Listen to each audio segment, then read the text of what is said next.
നമസ്കാരം. ആനേടി ഉത്സവം, ആനേടി തെക്കൻ കേരളത്തിന്റെ കൊല്ലം ജില്ലയിൽ അല്ലെങ്കിൽ കൊല്ലത്തിന്റെയും ആലപ്പുഴയുടെയും പത്തനംതിട്ടയുടെയും ഒരു എല്ലാവർക്കും എത്തിപ്പെടാൻ പറ്റുന്ന ശൂരനാട് എന്ന് പറയുന്ന സ്ഥലത്തെ ആനേടി പഴയിടം ശ്രീ നരസിംഹസ്വാമി ക്ഷേത്രത്തിലെ ലക്ഷം ജനങ്ങൾ പങ്കെടുക്കുന്ന ആനയടി ഗജമേള, ആനയടി പൂരമാണ് തെക്കൻ കേരളത്തിന്റെ ഏറ്റവും വലിയ ഗജമേള. ഏഷ്യയിലെ തന്നെ തെക്കൻ കേരളത്തിലെ ഏറ്റവും വലിയ ഗജമേള ഈ മണ്ണിൽ നടക്കുകയാണ് ഇന്ന്. ശ്രീ നരസിംഹസ്വാമിയാണ് ഇവിടുത്തെ പ്രധാന മൂർത്തിയായിട്ടുള്ളത്.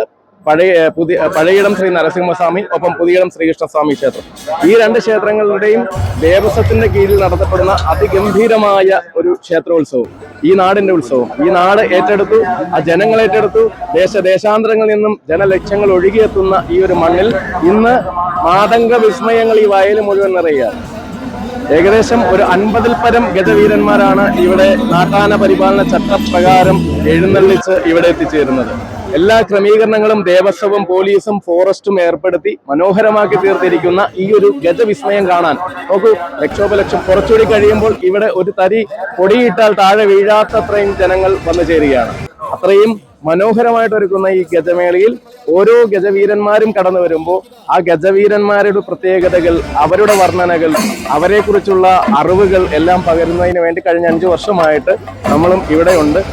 ഓരോ വർണ്ണനകളുമായിട്ട് ഇവിടെ ആനകൾ വരുമ്പോൾ ഇവിടുത്തെ ജനങ്ങൾക്ക്, ആനപ്രേമികൾക്ക് അതെല്ലാം മനസ്സിലാക്കുന്നതിന് വേണ്ടിയിട്ടും, ഒരു ആവേശം ഉണ്ടാകുന്നതിന് വേണ്ടിയിട്ടും, ഒരു പൂരാവേശം കൊടുക്കുന്നതിന് വേണ്ടിയിട്ടും, ആവേശം കൊടുത്തുകൊണ്ട് നമ്മളും ഇതിന്റെ കൂടെ ഭാഗമാവുകയാണ്.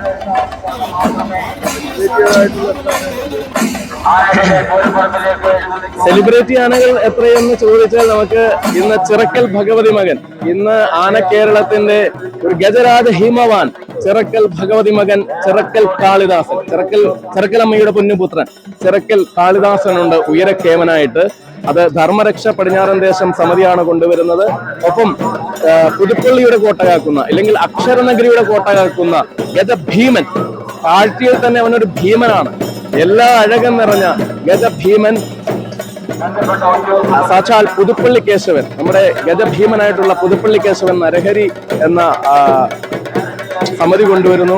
ഒപ്പം തിരുവാണിക്കാവ് രാജഗോപാലൻ, തിരുവാണിക്കാവിലമ്മയുടെ മാനസപുത്രൻ, ഏഷ്യാഡിന് നമ്മുടെ മണ്ണിൽ നിന്നും ഏഷ്യാഡിൽ പങ്കെടുക്കാൻ വേണ്ടി പോയ നാട്ടാനകളിലെ ഇന്ന് പറയപ്പെടുന്ന, ജീവിച്ചിരിക്കുന്ന പേരെടുത്ത ഒരു നാട്ടാന സഹ്യ സൗന്ദര്യം ശരിക്കും തിരുവാണിക്കാവ് രാജഗോപാലൻ ഈ മണ്ണിലേക്ക് ഛത്രപതി കൊണ്ടുവരികയാണ്. ഒപ്പം ഭാവിയുടെ കർണൻ, അടുത്ത തലമുറയിലേക്കുള്ള കർണനായിട്ടുള്ള യുവരാജാവിനെ ഈ മണ്ണിലേക്ക് ആദ്യമായി എത്തിക്കുകയാണ് ശ്രീകൃഷ്ണസേന. അവര് ഈ മണ്ണില് സാക്ഷാൽ രാമരാജാവിനെ എത്തിച്ചിട്ടുള്ള സമിതിയാണ്. അവർ കൊണ്ടുവരുന്നു അടുത്ത തലമുറയുടെ കർണനായി പരിഗണിക്കാൻ സാധ്യതയുള്ള കൊളക്കാടൻ കുട്ടിക്കൃഷ്ണൻ.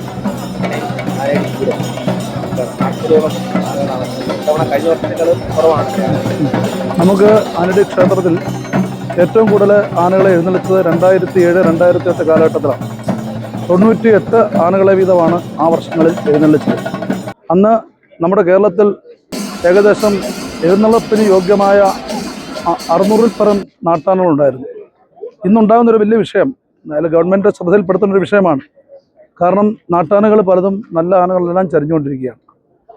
ഇപ്പോൾ പാർലമെൻറ്റ് നിയമം പാസ്സാക്കി, ഇന്ത്യൻ പ്രസിഡന്റ് ഒപ്പിട്ടു, ആനകളെ കൈമാറ്റം ചെയ്യുന്ന വ്യവസ്ഥകൾ.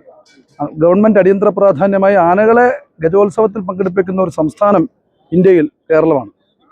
ഏകദേശം സീസണായി കഴിഞ്ഞാൽ ധാരാളം ഉത്സവങ്ങളാണ് നമ്മുടെ കേരളത്തിൽ നടക്കുന്നത്. ഇതിനെല്ലാം ഇപ്പോൾ ആനകളെ കിട്ടാത്ത അവസ്ഥയാണ്. ഉള്ള ആനകൾക്ക് സ്ട്രെയിൻ കൂടുതലാണ്. അതുകൊണ്ട് ഗവൺമെൻറ് അടിയന്തര പ്രാധാന്യത്തോടുകൂടി ഇതര സംസ്ഥാനങ്ങളിൽ നിന്നും ആനകളെ കേരളത്തിൽ എത്തിക്കുന്നതിനുള്ള നടപടി വേഗത്തിൽ നടപ്പാക്കണമെന്നാണ് ആനടി ദേവസ്വം ഭരണസമിതിയുടെ ഭാഗമായി ഞങ്ങൾക്ക് അഭ്യർത്ഥിക്കാനുള്ളത്. ഉത്സവത്തെ പറ്റി പറയുകയാണെങ്കിൽ നമുക്കിപ്പോൾ ആനകളെല്ലാം ഈ വയലിലല്ലേ? അതെ. ഇതിനിടയ്ക്ക് ഹൈക്കോടതിയുടെ ഒരു നിയമം വന്നിരുന്നു, 5 മീറ്റർ അകലം എന്നൊക്കെ പറഞ്ഞപ്പോൾ പോലും നമുക്ക് അത്ര ആനകളെ നിർത്താനുള്ള സ്പേസ് കൂടെ ഉണ്ട്. ഇപ്പോഴും 3 മീറ്റർ അകലം കൃത്യമായി പരിപാലിച്ചുകൊണ്ട് നാട്ടാന പരിപാലന ചട്ടം കൃത്യമായി പാലിച്ചുകൊണ്ടാണ് ഈ ക്ഷേത്രത്തിൻ്റെ സന്നിധിയിൽ തിരുവുത്സവം നടക്കുന്നത്.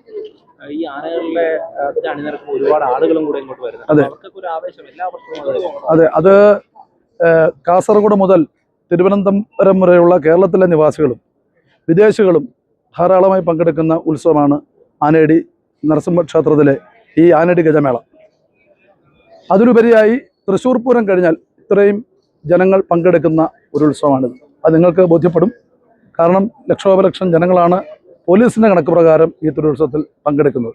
ഇന്ന് രാവിലെ മുതൽ ആനയിടിലെ ഓരോ വീടുകളിലും സദ്യയാണ്. ഞങ്ങളുടെ നാടിൻ്റെ പ്രത്യേകത എന്ന് പറഞ്ഞാൽ വരുന്നവരെ പോലും അതിഥികളായി സ്വീകരിച്ചുകൊണ്ട് ഭക്ഷണം കൊടുക്കുന്ന സംസ്കാരം ആനയിടിക്കുന്നുണ്ട്. ഇന്ന് ഓരോ വീട്ടിലും ധാരാളം ഭക്തങ്ങൾ. ആനകളെ എന്ന് പറഞ്ഞാൽ നമ്മൾ പിന്നെ 9ാം ഉത്സവത്തിനാണ് നമ്മൾ ഈ ആനകളെ കിട്ടാതെ വരുന്ന ഭക്താനങ്ങൾ പ്രതീകാത്മകമായിട്ട് ആനകളെ എഴുന്നള്ളിക്കും. ഇപ്രാവശ്യം തന്നെ 1150 ആനകളോടെ നമ്മൾ എഴുന്നള്ളിച്ചു. അത് ജനങ്ങളുടെ ഒരു വിശ്വാസമാണ്, ദേവനുള്ള ഒരു വിശ്വാസം. അതിൻ്റെ ഭാഗമായിട്ട് നടക്കുന്ന ഇതാണ്. വർഷങ്ങളോളം ഈ എഴുന്നള്ളത്തിൻ്റെ എണ്ണം കൂടിക്കൂടി വരികയാണ്. ആനകളുടെ കുറവ് കാരണം നമുക്ക് ആറാട്ട് ദിവസം ആനകളെ കിട്ടാത്തത് കാരണം ഇപ്രാവശ്യം ആനകളുടെ എണ്ണം വളരെ കുറവാണ്. ഈ ഭക്തനോടെ ഈ ദേവനോട് ആ വിശ്വാസം എന്ന് പറഞ്ഞാൽ ഭയങ്കര വലുതാണ്. വിദൂരദേശങ്ങളിൽ നിന്ന് പോലും പിന്നെ ജനങ്ങൾ ഇവിടെ എത്തിച്ചേരുകയും ഭഗവാൻ അഭീഷ്ടസിദ്ധിക്കായിട്ട് ആനകളെ നേർച്ചയായി എഴുന്നള്ളിക്കുകയും ചെയ്തു. വളരെ പ്രധാന ഒരു ചടങ്ങാണ് ദേവൻ്റെ ആനകളെ എഴുന്നള്ളിക്കുക എന്നുള്ള പ്രധാന ചടങ്ങ്.